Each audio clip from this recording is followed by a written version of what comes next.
ইয়া আইয়ুহাল্লাযীনা আমানু তাকুল্লাহা ওয়া কুনু মা'আস সাদিকিন। জোরে বলেন না সুবহানাল্লাহ। আল্লাহ পাক বলেন, হে ঈমানদারগণ, তোমরা আল্লাহকে ভয় করো এবং তোমরা আমার নেককার বান্দা যারা সত্যবাদীদের সঙ্গী হয়ে যাও। সত্যবাদীদের সোহবতে গেলে ঈমান তাজা হয়, নিজের কলব পরিষ্কার হয় এবং ইবাদতের মধ্যে পরিশুদ্ধতা আসে। নবীজি ইরশাদ করেছেন, প্রত্যেকটা মানুষ তার বন্ধুর দিন অনুযায়ী চলে, বন্ধুর স্বভাবে সে প্রভাবিত হয়।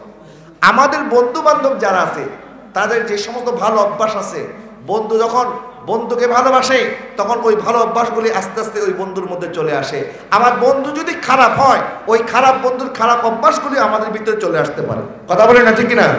নবীজি ইরশাদ করেছেন, তোমরা বন্ধু বানানোর ক্ষেত্রে সতর্ক হও। নেককার বন্ধুর উদাহরণ হচ্ছে আতর বিক্রেতার মতো, আর বদকার বন্ধুর উদাহরণ হচ্ছে কামারের মতো। আতর বিক্রেতার সাথে বন্ধুত্ব করলে সে তোমার হাতের মধ্যে হয়তো আতর লাগাইয়া দেবে, না হয় তোমাকে আতর হাদিয়া দেবে, অথবা তুমি তার সাথে যদি দেখা করার জন্য যাও তার দোকানে গেলে অন্তত তুমি আতরের খুশবু পাবা। আর যদি তুমি একটা কামারের সাথে বন্ধুত্ব করো, কামারের সাথে দেখা করতে গেলে, কামার তো খালি হাতুড়ি নিয়ে আর আগুন নিয়ে তার কাজ, এখন তার সাথে দেখা করতে গেলে হয়তো তোমার শরীরের মধ্যে আগুন লেগে যাবে, অথবা কালি ভরে যাবে, অথবা তার কাছ থেকে একটা দুর্গন্ধ পাবা।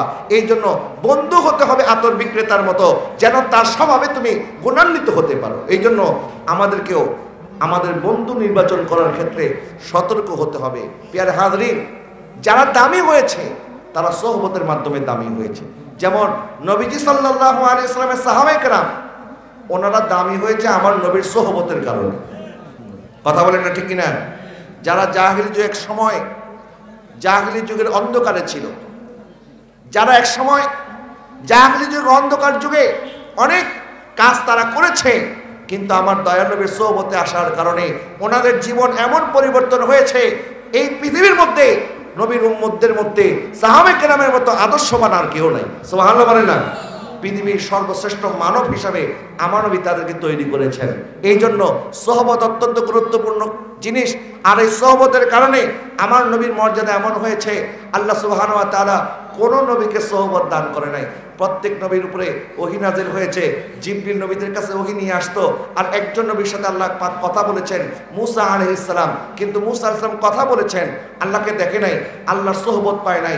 আর আমার নবীকে সোহবত দেওয়ার জন্য আল্লাহ পাক আরশ, কুরসি, লৌহ, কালাম সব কিছু বেদ করে সুম্মা দানা ফাতাদাল্লা ফাকানা কাবা কাউসাইনি আও আদনা পর্যন্ত আমার নবীকে আল্লাহ পাক আল্লাহর সোহবত দেওয়ার জন্য নিয়ে গেছে।